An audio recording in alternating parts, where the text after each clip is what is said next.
Hello साथीहरु नमस्ते welcome my YouTube channel लिसा पछाइ आज पनि म हजुरहरुमाझ नयाँ भिडियो लिएर आएको छु। मैले चाहिँ जहिले पनि अचारहरु बनाउँदाखेरि छोप राख्ने गरेको थिएँ। त्यो चाहिँ कसरी बनाउँछु भनेर त्यसको भिडियो लिएर आएको छु। त्यो चाहिँ रहेको छ मैले ग्यास अन गरेर प्यान बसालेर हेर्न सक्नुहुन्छ। यसमा चाहिँ तिल सिलाम अनि फेरि भाङ्गो मिक्स गरेर अनि त्यसमा चाहिँ सुकेको खुर्सानी राखेर मज्जाले यसलाई भुट्दैछु। मैले प्राय भिडियोहरुमा लिएको अचार बनाउँदाखेरि राख्ने छोप चाहिँ यो हो। यसको रेसिपी चाहिँ मैले लिएको थिएन।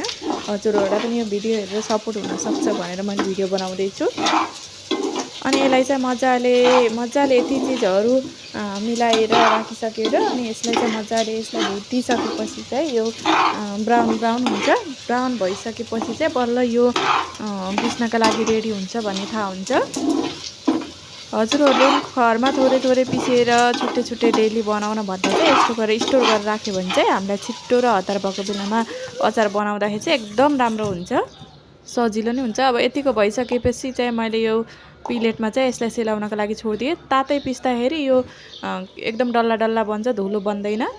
अनि सेलाइसकेपछि यतिको पिसेर यतिको आज मैले अलि तातो पिसेको भएर यस्तो भएको छ।